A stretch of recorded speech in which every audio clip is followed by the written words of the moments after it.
What a day. What a day. All right. Welcome to the game plan. Dave Locker and Ben Rasa. Here we go.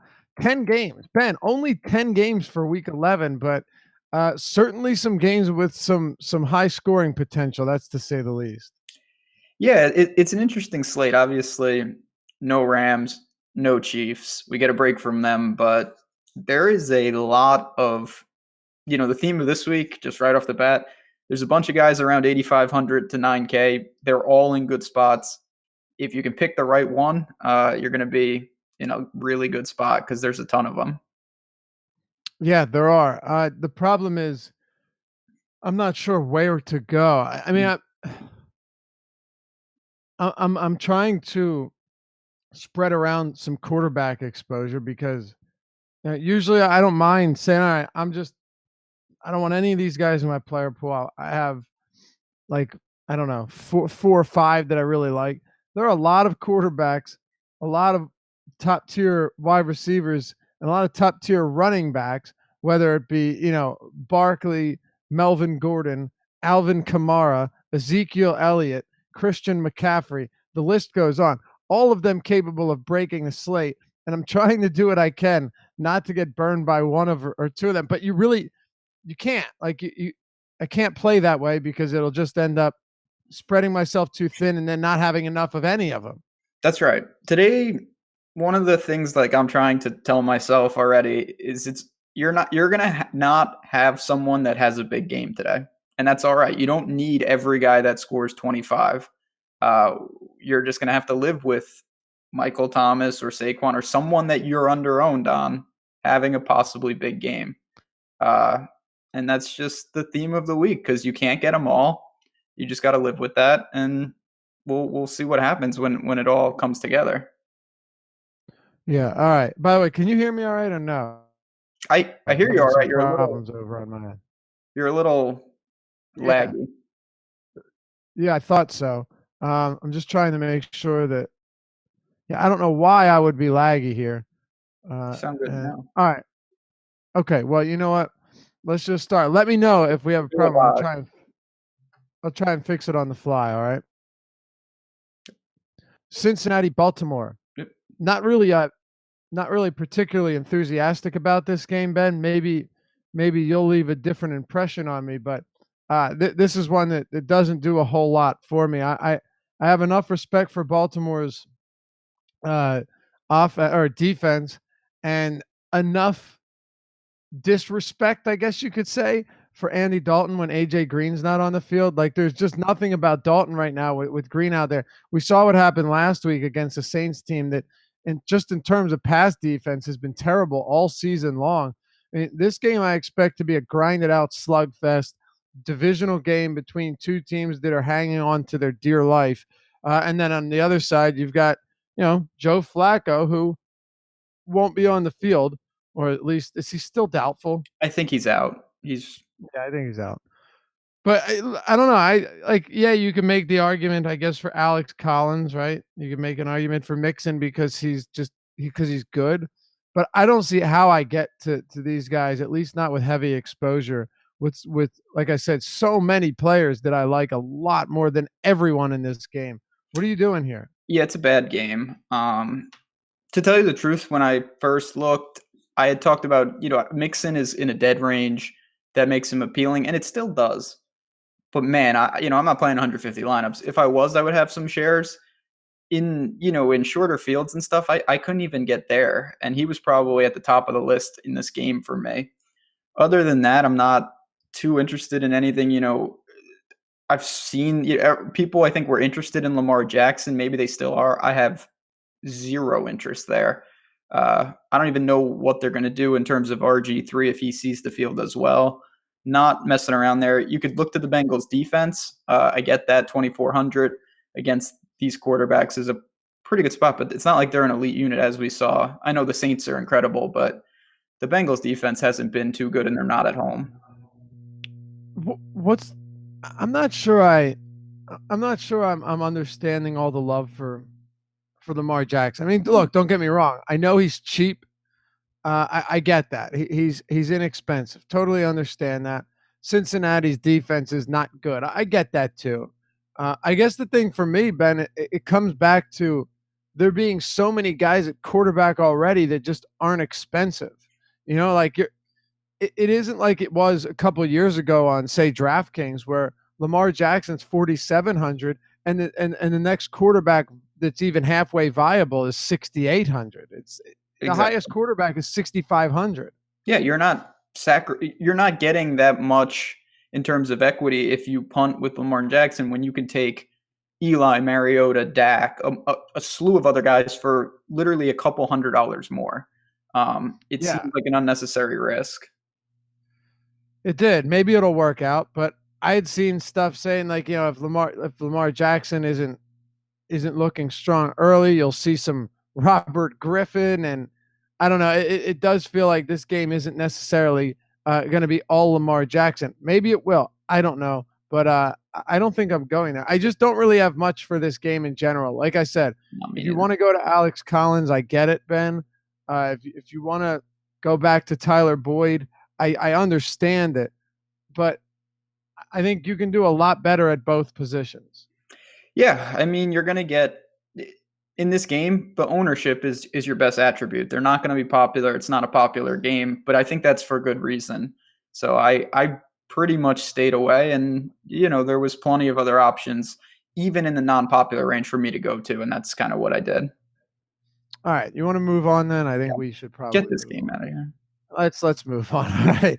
Detroit and Carolina. By the way, hit us with a thumbs up, show us some love. Hit the subscribe button and the notification bell as well. Make sure you're always make sure you always know when the videos are going live. The reason I say that is we go live at different times sometimes, depending on which slate it is, especially when it comes to NBA. Welcome to everybody in here. By the way, we're happy to have you with us. Ben, Detroit's offense has been just as dysfunctional as humanly possible. That it's bad right now. Like it's really bad right now. Now they already lost Golden Tate in the trade. They don't have Marvin Jones.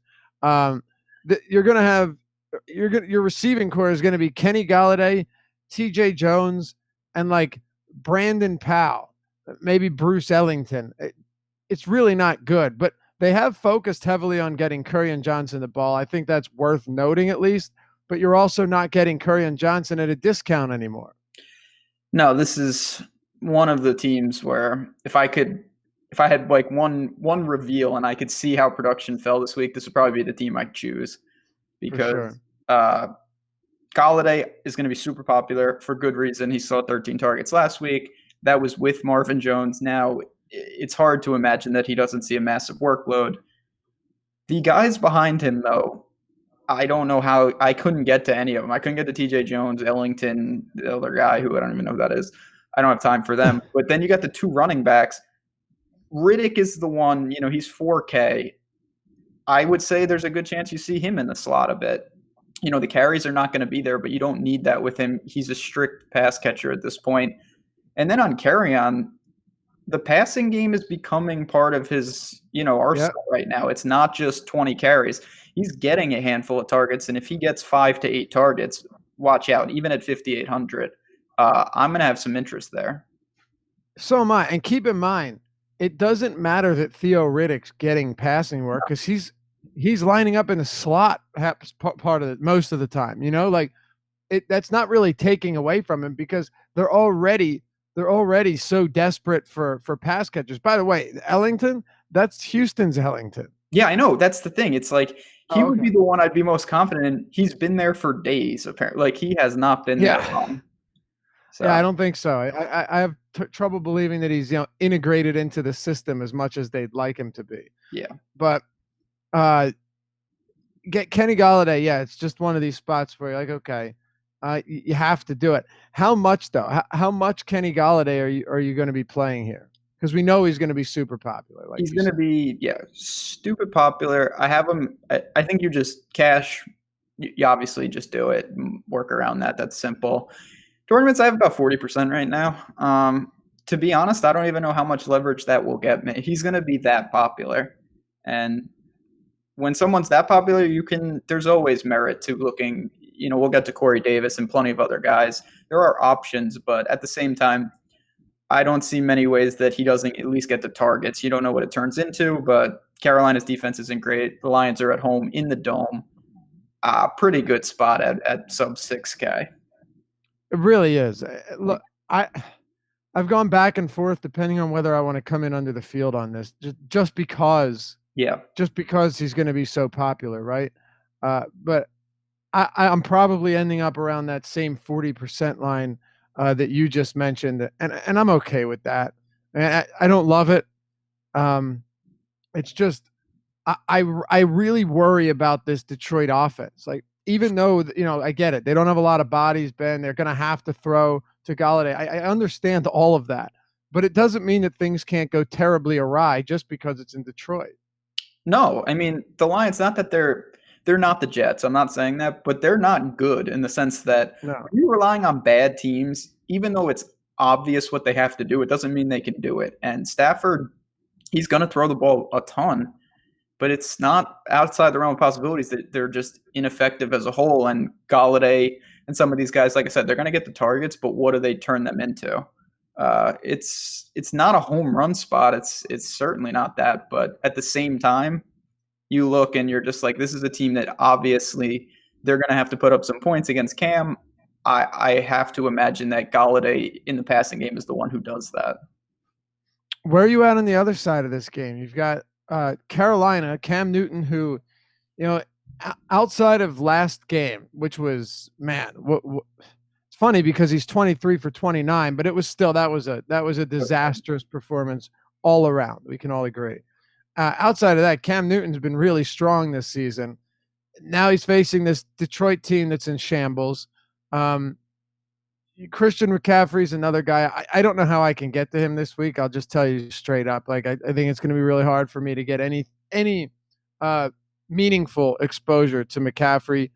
I think I might be coming in on some DJ Moore, if anybody, only because last week, really, really underwhelming performance. He caught 4 or 5 targets for 20 yards. I mean, it was as bad as you get, and there were a lot of people that were on him, that were looking for a bounce or a follow-up performance. Wasn't the case. But at the same time, Ben, this was a spot where DJ Moore was still seeing a ton of snaps. It's not like he just kind of fell off the map. He saw 86% of the offensive snaps, the most he's seen all season. So what are you doing with Carolina offense? Yeah, it's a tricky one. I have no problem with Cam. He's up there. He is one of the more expensive QBs, but again, he's Detroit's defense does not scare me. He's been pretty consistently good the whole year. Last week was bad, and even there, he didn't kill you from a fantasy standpoint. I know the game was Thursday, but so I don't mind him. I'm with you. McCaffrey, God, is he going to be not? It's so hard to get there when you have Saquon, Zeke, David Johnson too, man. David Honestly, Johnson. I'm sure DJ will be the one to destroy me after I only had like 25% last week. I'm sure he'll be the one that I'll go over the field again on David Johnson, and he'll find ways to make my life miserable, as he's done as he's done all year. All year. I know that's something, but I'm kind of with you. Moore's a guy that we're going to see some inconsistencies, and that's the way Carolina's offense is. It's hard to peg production. You have Olsen, Funchess. I would assume that I believe Darius Slay is back today, and that's the guy I would think he would shadow. Not that I was overly into Funchess anyway, so not looking there. I'm not overly sold on Carolina as a whole, but at the same time, I don't mind having a piece. I have some Olsen, I have some Moore, and I do have some Cam. So do I. I'm looking right now how much initially I had a lot more Cam. I just crunched again, and you say me too? Yeah, I didn't get there as much as I thought I would. Me neither. I did initially, and I have less now. I've got around 15% Cam, which I'm okay with. I don't think I have like any McCaffrey though, Ben. I really don't think I'm coming. I have about 15% DJ Moore, and I'm all right with that. But that's also me trying to get him into my lineup, and then just a little bit of Greg Olsen. So yeah, I got a little McCaffrey.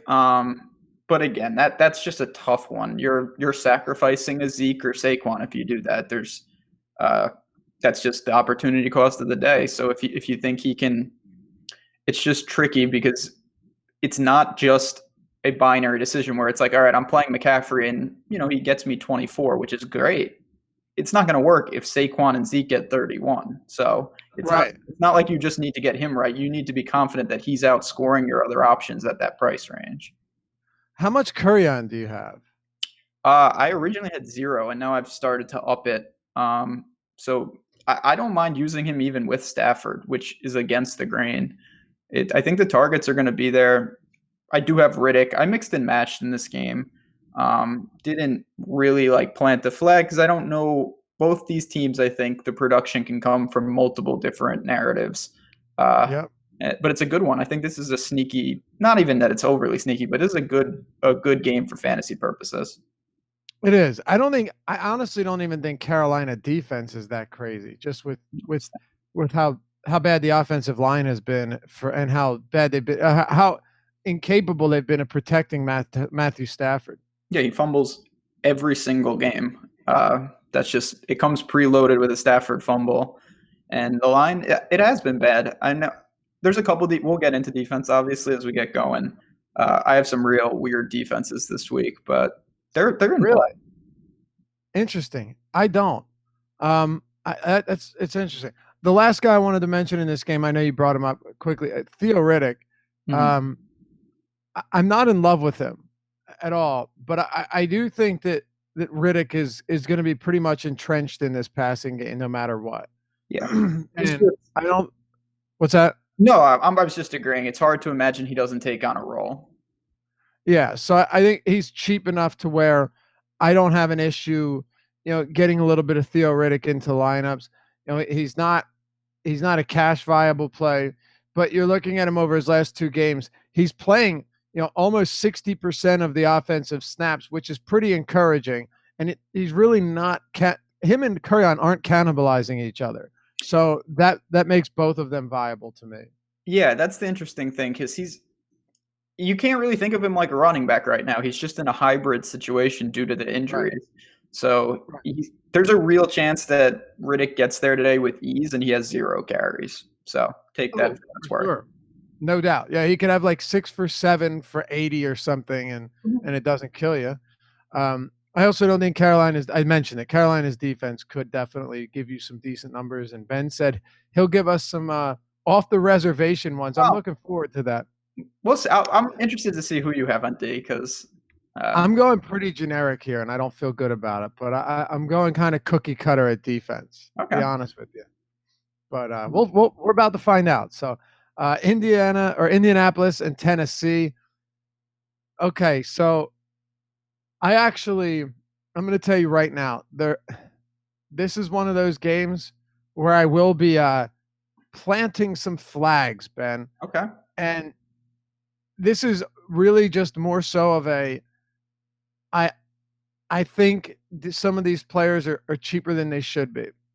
I think T.Y. Hilton is such a good quote unquote buy low play right now. And the reason I say this is he's coming off some bad games, right? He's coming off some ugly games, but he still leads this team in air yards by a mile when he's on the field. He's always been a monster at home. Tennessee's secondary scares me none. I think this could be one of those games where it's 6,100, T.Y. Hilton erupts. And there aren't many guys in this price range that can give you the 30 fantasy point game like we've seen him do so many times in the past.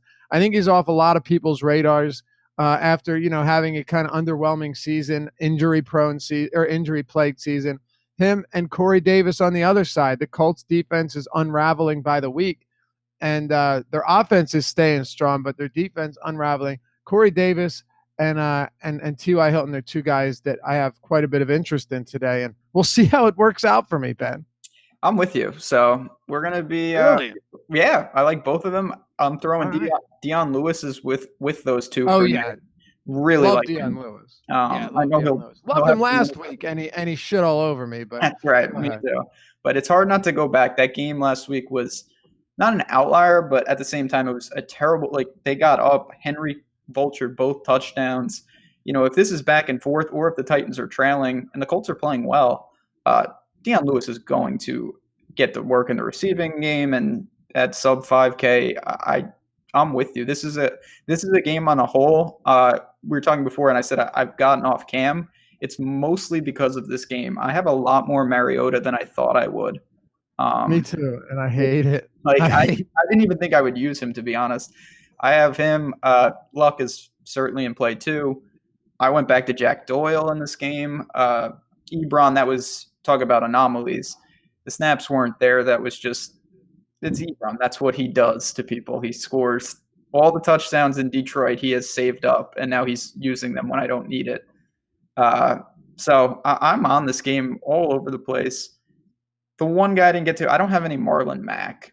I just couldn't make room. Me neither. I prefer carry on.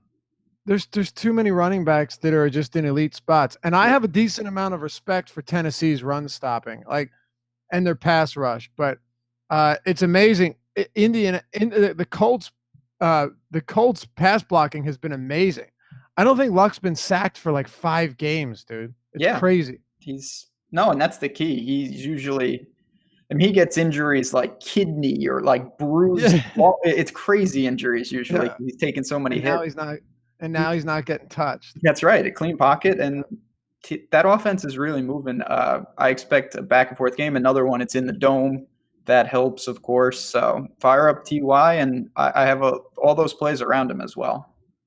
Yes, sir. Bill Butlicker says, says Laffy, right? Frank, right? He's talking about primary targets or tight ends. We haven't seen big usage for wide receiver or TY, specifically because he hasn't flashed last year's big ceiling since Wright came in. No, he hasn't yet, but that's kind of the reason that I'm considering him.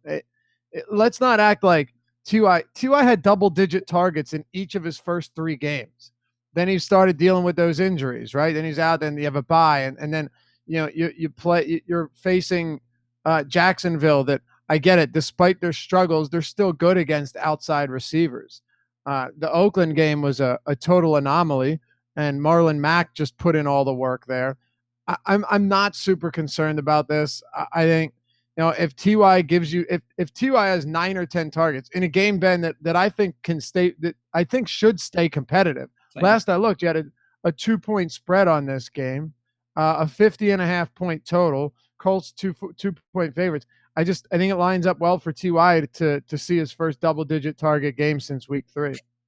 And part of the there's obviously something to that, but the price is built into that somewhat. Correct. So if he was rolling, he would be 7,500 here, and we would have to pay more, and we would need him to produce more.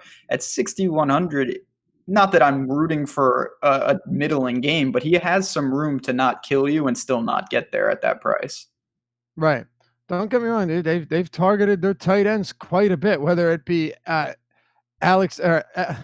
Ebron, who, by the way, only saw Mo Alley Cox, Jack Doyle.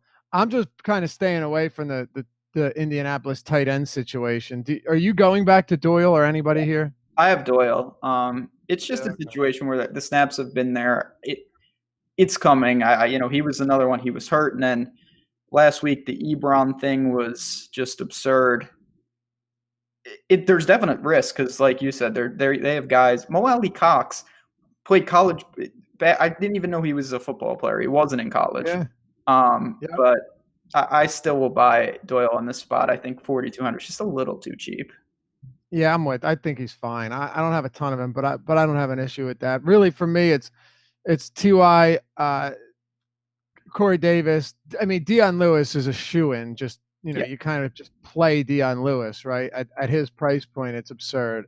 And then some Mariota. That should end well, right? Yeah, I had no interest in doing that, but the savings really helped. And I have all these quarterbacks are projecting to me somewhat similar, whereas that $700 I can take and really bump up, a skill position where there's different outcomes in my mind. I'm with you, and I'm going to do it too, as uncomfortable as it feels.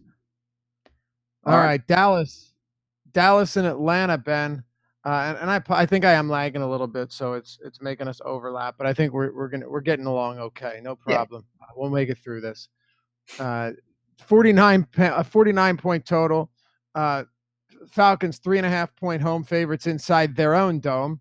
Dallas coming off a big emotional primetime win over the Eagles. This feels like a game where both I don't both both teams have some actually entice me. Like I actually think Amari Cooper's been pretty impressive since coming to Dallas. I understand that he hasn't been outrageously good, but he's seeing a ton of work, 18 targets. Dak seems to really like having someone that's, even remotely competent lining up outside. And then Ezekiel Elliott against this deep. I mean, Atlanta's pass defense is just so bad. So where you I even have a few Dak Prescott shares, and that scares the hell. You want to talk about Mariota scaring me? I have a couple Dak lineups, and that just makes me sick. Yeah, Dak and Eli, just both of those fools at 5,200 in play. Cowboys, it's a pretty good spot. I mean, the production is concentrated. Zeke is in. I mean, this is as good a spot as you're going to find. The only thing that's tricky is we've talked about this. There's so many other options. It's not like he's the only guy you can choose at that price point. You make room for him and you play him. If you have that much salary left, you have a huge decision to make with 5 guys that are all in good spots. Yeah, you're right. Amari Cooper definitely in play, 5,400. Seeing the targets, they're going to have to score in this game. I expect the Falcons to move the ball at home. That offense is getting it together. I mean, they're making a push here. So you can get there. It's just, this is I think what I ran into the most this week. It wasn't for lack of wanting to play guys. I just didn't have enough room to get over on everybody in all these games. This I know. got left behind. There really are, like, in terms of wide receivers, just above, say, like wide receivers above the 5K mark. There's got to be 15 of them that I could land it on and be okay with.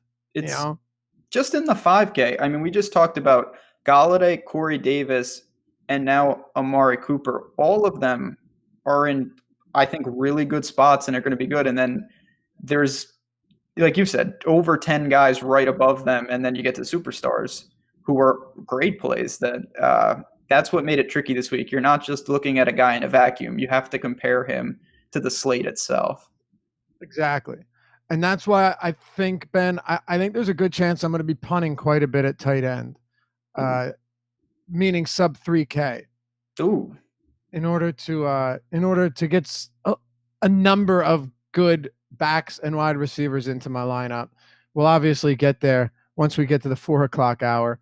But yeah, I think Zeke and Cooper are viable here. I mean, the problem again with Zeke is, right, how much Zeke can you get to? Melvin Gordon has a home matchup with Denver. This dude has been so good that, like, Melvin Gordon has single-handedly capped Phillip Rivers' ceiling on every single week.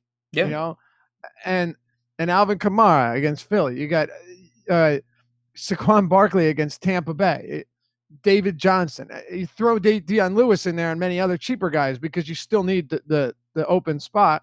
I think Zeke could have a huge game here. I just feel like he'll be one of the guys that loses out on me having to make cuts somewhere. Yeah, Zeke is, and that's what I was saying earlier in the podcast was you're gonna. What I'm planning to do is live with 25 possibly from Zeke and not having it, because there are other guys that I think can get there as well. And it's not like I have no Zeke. I just don't think I'm going to be able to get massive leverage on the field without overhauling all my lineups. And exactly, that's just what it is. I hope he doesn't go nuclear. If he does, I'll have to rely on the lineups that have him. That's really what you're doing this week. For sure. I have about like 15%, which, not super comfortable with it. But if I end up with 35%, then how much Barkley am I going to get? And then I'm going to feel pretty uncomfortable having no Barkley too. And then Melvin Gordon will have 5 touchdowns. Yeah. It's not just 2 guys. That's the thing. And even if you say, you know what, I love Saquon, I love Zeke, that's great. Then good luck fading Odell, Michael Thomas, Julio, all the big name receivers. It's not like they don't have upside through the roof. Exactly. Corey Randall says, Jonnu Smith, Laffy. No, it's not Jonnu Smith. He's not going to be my dude this week, but I'm interested. I don't know.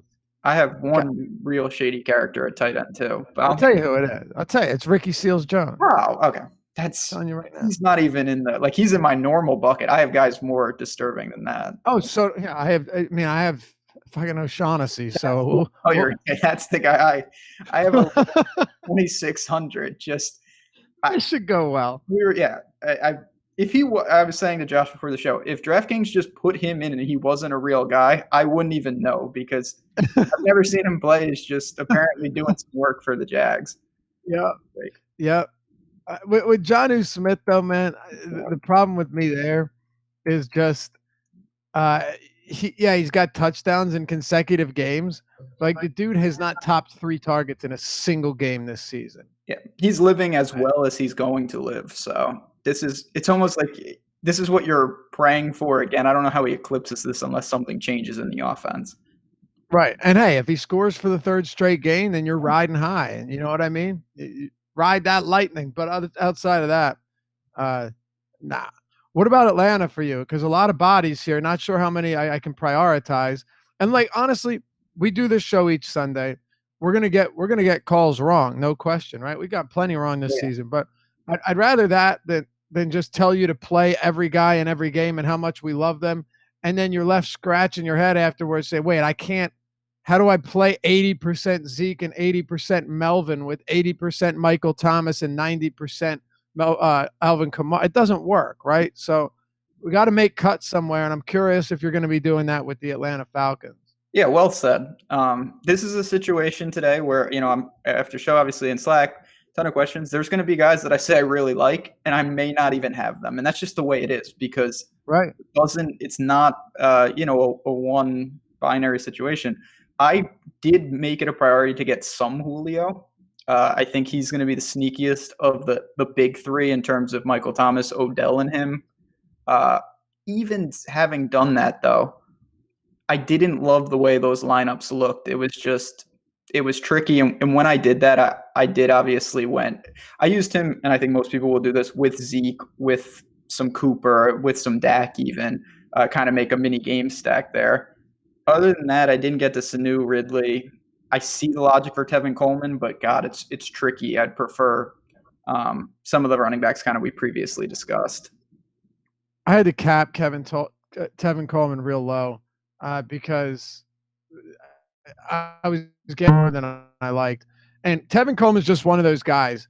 I'm not – this is clearly not a whole poor me scenario, but he's one of these guys like that when I've rostered him this year, I've just gotten very underwhelming results and then fade him and he goes off. And I imagine most people watching this are pretty much in the same boat, right? Like Tevin Coleman, when he's been chalk or not even chalk, when he's at least just been on the radar, Coleman's been pretty underwhelming. Yeah. So Ito Smith from the top rope. What's that? I said Ito Smith from the top rope every time. Just very tough strain. Yeah. Last week specifically, so was Dion Lewis, right? I mean, both of them. My God, it was bad. But you go back there if you feel okay with it. I'm going to have a little bit of Tevin, but I'm not going to have a ton. Just again, I actually think Tevin's a fine play. I expect this game to stay close, and I think it's going to see plenty of offense too. You got 3.5 point spread, but I expect it to stay competitive because Atlanta's defense just can't keep teams. They can't keep teams at arm's reach anymore, right? Like they can't. They're having trouble even pulling away with games because their defense has struggled so much to get any separation. Yeah. I mean, it's a situation where it's not scheme. They don't have the personnel to run what they want to run. And they're doing the best they can. But at this point, it's hard to imagine the game plan truly isn't we just need to keep pace and outscore because they're just not equipped to stop offenses. Right. Julio is going to be an odd man out for me, whether I like it or not, by the way. Yeah, I think part of the reason I made a priority to get some was I think most people are taking that stance where he's just a guy that's going to be on the outside looking in. And I kind of get that. I think he has the hardest matchup of all these really top price guys, but I did made sure I have some exposure. Okay. Yeah. I don't ever fully fade Julio, but I'm going to have a tough time getting a lot of him today. And sometimes you want to get leverage, and other times it's like, yeah, I like him, but I just can't get away from these guys. Yeah. And many of them we haven't talked about yet. We're going to talk about them right now. And by the way, Austin Hooper, he's very boom or bust. He was a guy before the season that I had a lot of love for just because he can give you big games. But he's basically double-digit targets or like 4 targets. So you know what you're getting there, and what you're getting is just the unknown. Oh, I know what I'm getting. When I play that guy, talk about not getting the guy right. It's I can't get him right. But yeah, we just look at the game log. That's what it really is. He's got 20-point upside and his floor is non-existent. And it's very hard to peg when he sees those 10 targets. Yeah. Are you going to have any Ridley? I'm not. I just couldn't. There were so many receivers in that same range I know. that I really liked. Yeah. He's the other guy that goes for what, 3 scores Always. when everyone has Julio. And just so you're clear, this isn't complaining. This is trying to figure out the best way to navigate this slate with so many different players on it. It's So many good players. Yeah. Like, this is the first slate where I really think, just liking the play isn't there's been some slates where I've just been like, oh, I don't like anyone. Here it's not about that. It's I'm comparing different situations across the board, even different skills, just to allocate the money properly. Yep. The reason I mentioned Hooper though is if you're talking about a good matchup, right? It definitely is a whole lot easier than it would be had the middle of the field in terms of Dallas's defense been healthy. Like I think it's definitely going to help him. But again, that doesn't really make a difference because it hasn't really been matchup based for Hooper. It's either he gets locked in on or he doesn't. So I don't know. And Van Der Esch has actually looked really good, to be fair. Okay, Ben, let's talk Giants and Tampa Bay. Oh, yeah. Here's another one. 2 terrible real life teams, 2 teams that could just break everything from a fantasy sense today. And I'll just put it quickly, and because I want to get your take on this. You have a 53.5 point total. The Giants are 3-point favorites. Now, you might look at last week and say, damn, Ryan Fitzpatrick and the Bucs scored 3 points. Well, they also had 5 trips to the red zone. He also threw for 400 plus yards. There were like 2 interceptions and 2 fumbles in the red zone. It was unbelievable the amount of struggles they had inside the 20. But they moved the football without a problem up until they got near the goal line or the end zone. And then on the other side, the Giants, you've got Saquon Barkley, who's been an absolute consistent monster all season long. You have Odell Beckham, who outside of the first couple of weeks has double-digit targets in all but one game this season where he had 9. He's been outrageously good. And I'll even throw Sterling Shepard and Evan Ingram into the mix because this Tampa Bay defense is awful. You name a position, and they're either terrible or they're injured and banged up there. And then on the other side, you've got Ryan Fitzpatrick, who is still cheap. The problem with him, where do you want to start? What team you want to start on? I mean, I'll start with the Giants. The Giants, I think, are easier to break down in the sense that you got 2 monster studs, and if you can get them, use them. Saquon, that was his floor game last week. It was 100 total yards, didn't find the end zone. Targets weren't really there. I expect a much bigger and better effort this week. And you talked about it, Odell. I will say I do have some teams that I went to other superstars and I tried to hedge it with someone like Evan Ingram. Maybe he can find – it's almost like trying to vulture. Maybe they drive the ball down with someone like Saquon, but Ingram finds that end zone and it caps the upside of some of those superstars. The Bucs side, I talk about confusing. I mean, it looks like Godwin's going to play. I don't know where to go. Mike Evans is going to be an afterthought, which just there's always still a part of me, as his price creeps down that gets interested, but it's tough to even allocate, 7 in the 7s with a guy whose floor has just been so horrendous. That's kind of the problem. Yeah, I mean, Well, before we go to Mike Evans, let me ask you this: Are you gonna? Are you basically limiting? Because there's so many good plays from the Giants, like in one spot. You Mhm. could say the same for the Saints, a bunch of teams. Um, are you limiting it to two skill players per lineup, or are you going to have lineups where it might have like a Barkley, Beckham, and an Ingram? Because I think just based on the amount of high scoring potential in so many different games, I'm trying to limit it to like just Barkham, just Barkley and Ingram, or just Beckham and Barkley, and then try and get the upside in other games as well. What about you? I'm in the same way. Basically, what I did is I there's certainly a multitude of lineups where I have a giant.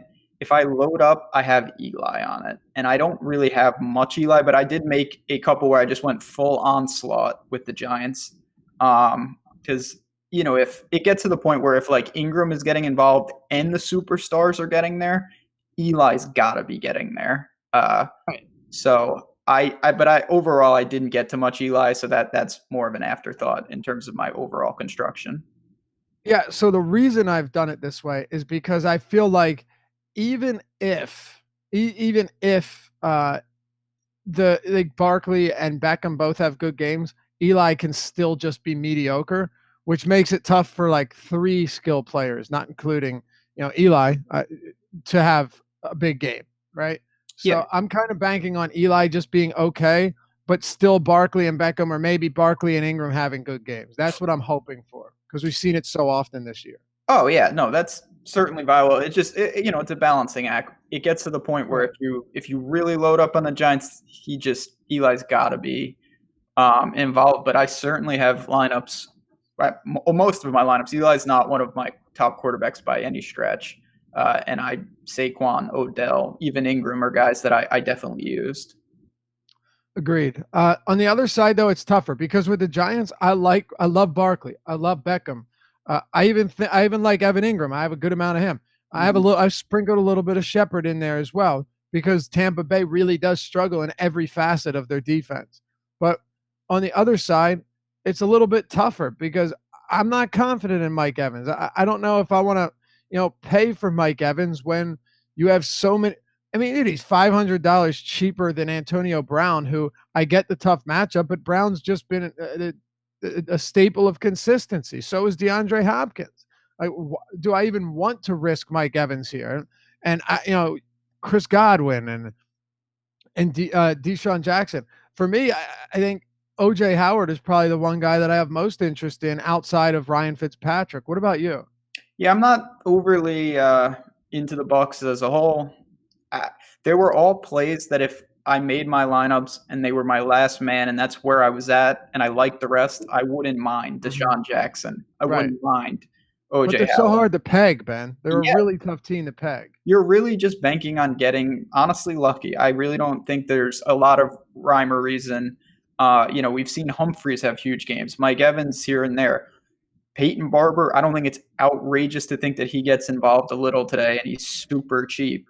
But at the same time, the floors on all of them are very low. So for me, it was when I really went aggressive on the Giants, I ran it back with a buck or two. And then, where salary permitted, I used them. But this is not a team that I'll be much better off if the Bucks struggle today and don't go nuts. That's for sure. Yeah, or at least if they spread it out, That's it. because I never know where to go with this team anyway. Does anybody really? No, that's the thing. I don't think that you can really hone in on one of their skill positions guy and confidently say that he's going to be the guy this week. It's just there's a lot of Right. variance. You know what though, Ben? That's why landing on OJ Howard makes me feel a little bit more comfortable, just because we know that he can score, and not Mhm. to say Mike Evans can't, right? Like a lot of these guys can, but at least with Howard, you know that he can put points on the board and he's going to get targeted in the red zone, and plus the tight end position is just cheaper than the other spots. So Howard will be the guy that I'll have the most of these of the Tampa Bay skill players. That's where I'm at. Yeah, fair enough. Talk to me about Washington and Houston here. By the way, you guys have questions in chat. We'll do our best to answer them. Obviously, we only have an hour here. You sign up, by the way, you get a free Do we have a promo code for this, Josh? I don't think we have a promo code for this show. I'm But almost you can, positive it's game plan, but let me double check it. oh, okay. Game plan, one word. You should go over to awesemo.com, AWESEMO.com. Click join now. Use game plan, assuming that's the promo code, all one word. You get a free week of premium content, everything behind paywall. So you can see the ownerships, you can see the projections, all the articles, Ben's NFL article, my NBA articles, everything for free for an entire week. So, yeah, we don't get to everything through an hour. We do our best. But Live Before Lock's coming up next anyway, and they're going to take care of you. So Game also plan hit that show. Game plan show. I'm sorry. The promo code is game plan show. I'm putting it on the screen too. Help get us over 100 likes for this show. It'd be greatly appreciated. Okay, Ben, back on it. Low total here, 41.5. 3-point spread. Texans are giving Washington 3 points, but this Redskins offense is anemic, man. Now Reed's saying he's still feeling pain in his toes. Everything's a mess. If Peterson doesn't have a good game script, if it's not flowing right, he's done. I'm pretty much just on DeAndre Hopkins here, and that's just because I think of all of the popular wide receivers, of all the really good ones, he might be lower owned than many of them. What are you doing with this game? Yeah, he's one of those guys that, just the way the slate fell, he's going to be kind of an afterthought. And in a vacuum, he's phenomenal. I really do think he's the best receiver in the league at this point. He's incredible, isn't he? Looks like he's being controlled with a video game controller. Unreal. So yeah, this slate, I obviously may not have success, but the one thing I will be happy about is I am not tied to the Redskins, and that's been one of the many things that's been so tilting this year. Is I've been sucked into this for all different guys. I really don't have a ton. I have some Jordan Reed, but not a massive amount. Other than that, I honestly don't have much on the Texan side. I think if you want to take a risk with Demaryius Thomas, I get it. We just don't know if he's going to be up to speed. He had the bye week. I would venture to say he takes on more, but it's still not just he's up to speed. You play him, but sub 5K is not bad. I said earlier in the show, egregious defenses. One of them is the Redskins defense. At home, I think the upside is there. Deshaun Watson, as effective as he is from a fantasy perspective, he makes a lot of mistakes. They generate a ton of pressure. I think they get pressure on him. It's not that to say the Texans don't put up points, but I wouldn't be stunned to see some sacks and some turnovers. Interesting. All right.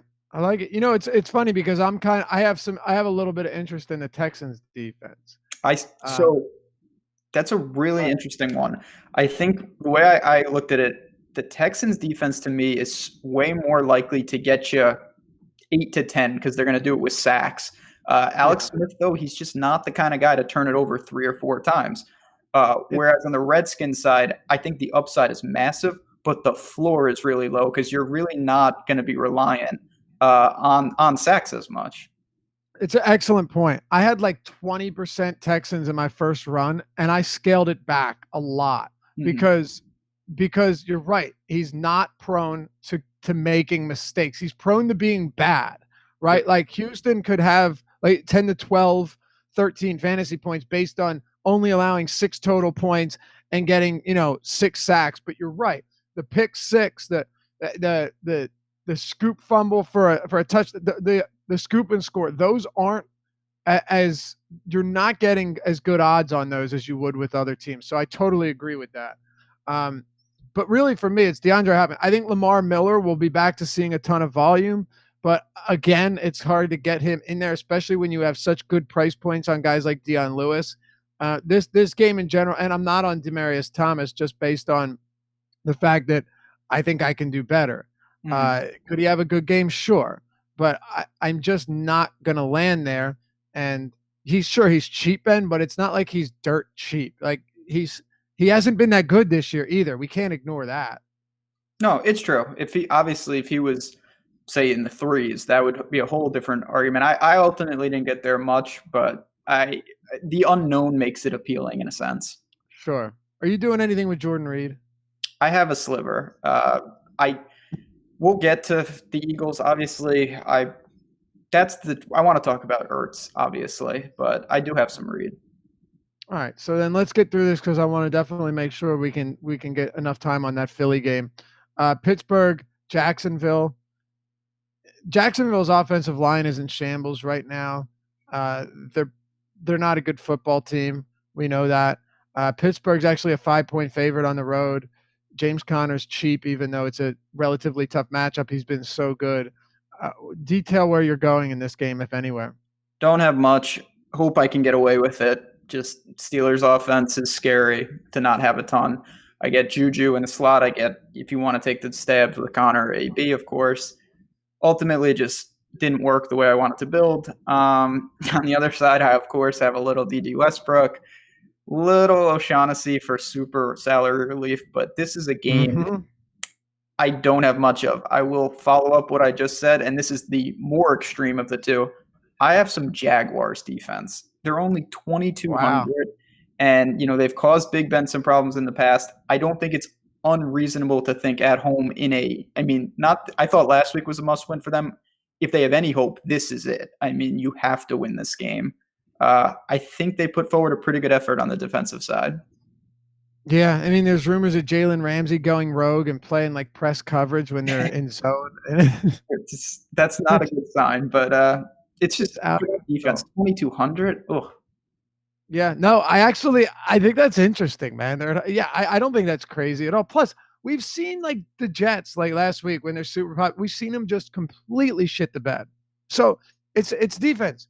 And Ben Roethlisberger, it's not like he hasn't been prone to getting picked off 47 times in a game when on the road in day games. Like we know that's been an issue for Ben. He's been better this season. I will certainly give him that.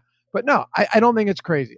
Just because they're so cheap and defense is a volatile position anyway, where you could hold a team to 0 points and still not really be worth the price point, if you don't get the turnovers. Yep. I hear you.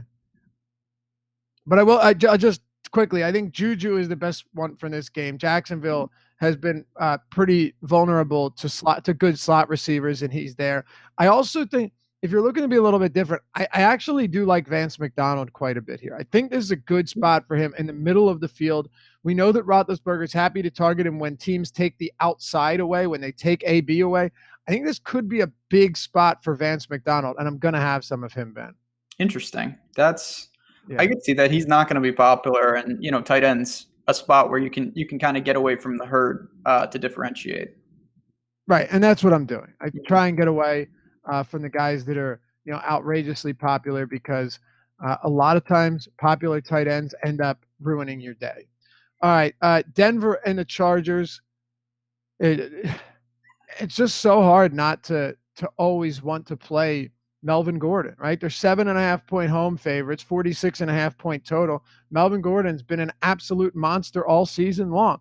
And, whereas it's tougher to get to guys like Keenan Allen or Terrell Williams and such, Melvin Gordon, not having him in the lineups at whatever price is horrifying, flat out. Yeah, Melvin Gordon was the guy who I didn't know how much I would get, and I sacrificed a lot of Zeke to go get him. Right.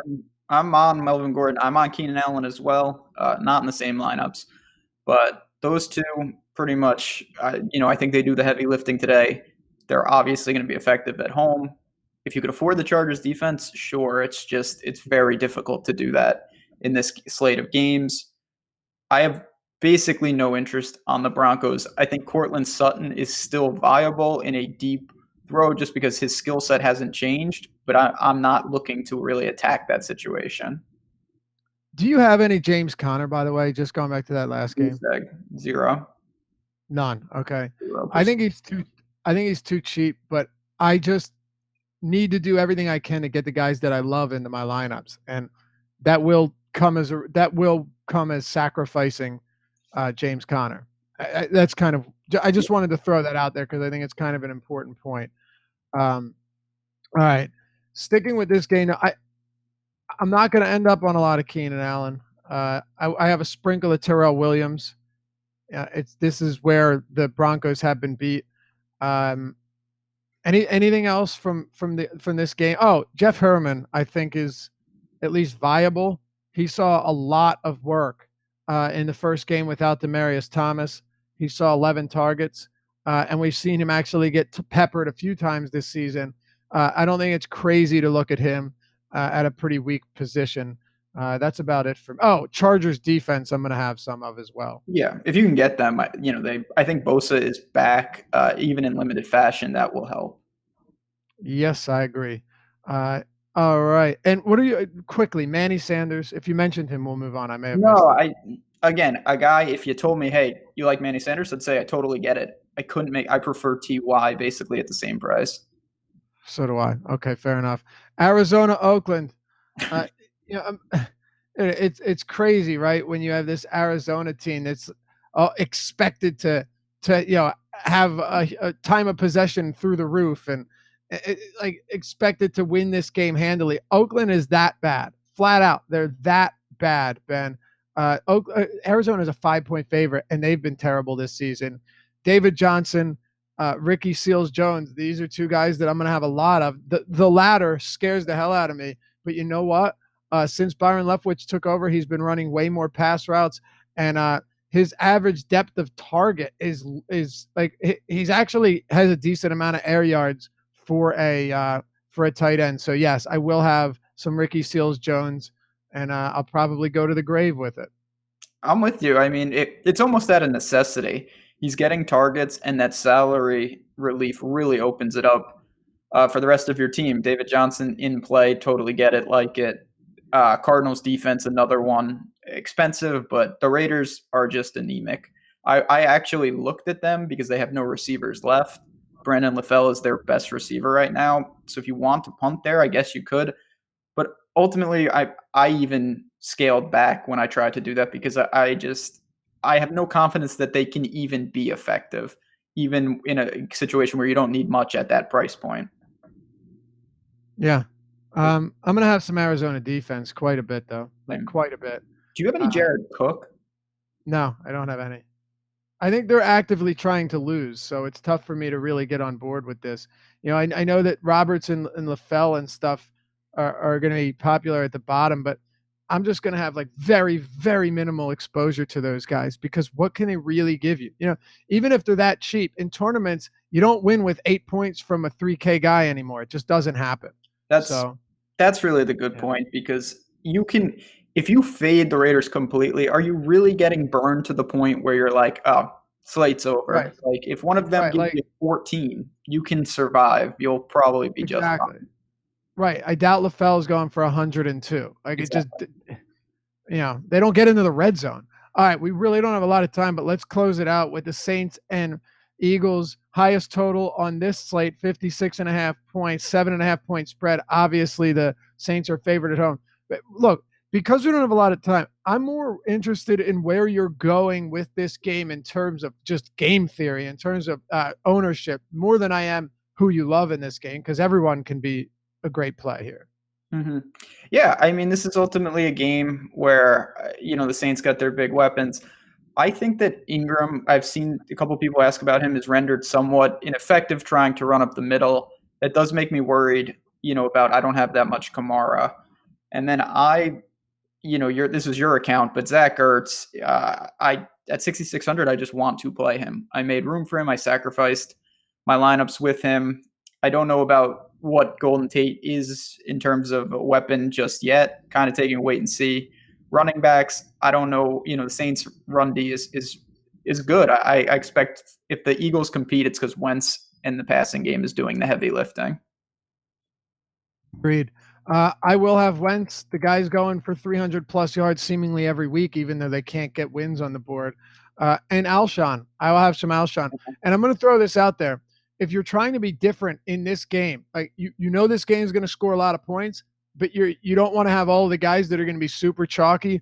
I'm going to go to a little bit of Golden Tate, Ben, and because they integrated him poorly last week, they didn't use him right, but the Saints have just been decimated in the middle of the field, and I think they try and get him more involved. If they do, Golden Tate, we know it has upside here, so I'm actually going to have some Golden Tate on the Eagles side of the ball because I'm going to have Carson Wentz lineups, and I just think he'll be the guy that goes completely overlooked. So, yeah.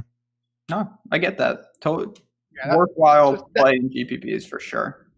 Right. Just a tournament dart throw that is actually a very good player. That's the difference. And some Traquan Smith. All right, we really have to go, and I'm sorry for running over, guys, to the live before lock crew. But quickly, just where are you out on the backfield for the Saints? I have no Ingram, and the only reason I'm limited on Kamara is just out of opportunity cost. I think he's a great play, and I'm actually, after the show, going to try to work in a little more. All right. Yeah, I'm pretty similar to you there. Maybe a little bit more Ingram, but only because he's super cheap. Mhm. All right. Stick around. Live before lock coming up, taking you up till 1 p.m. Have great luck today. We're all going to need it. Yes. And hit us up on Twitter or in Slack if you have any questions leading up to lock. Good luck. We'll see you back here week 12 on the game plan. Have a good Thanksgiving.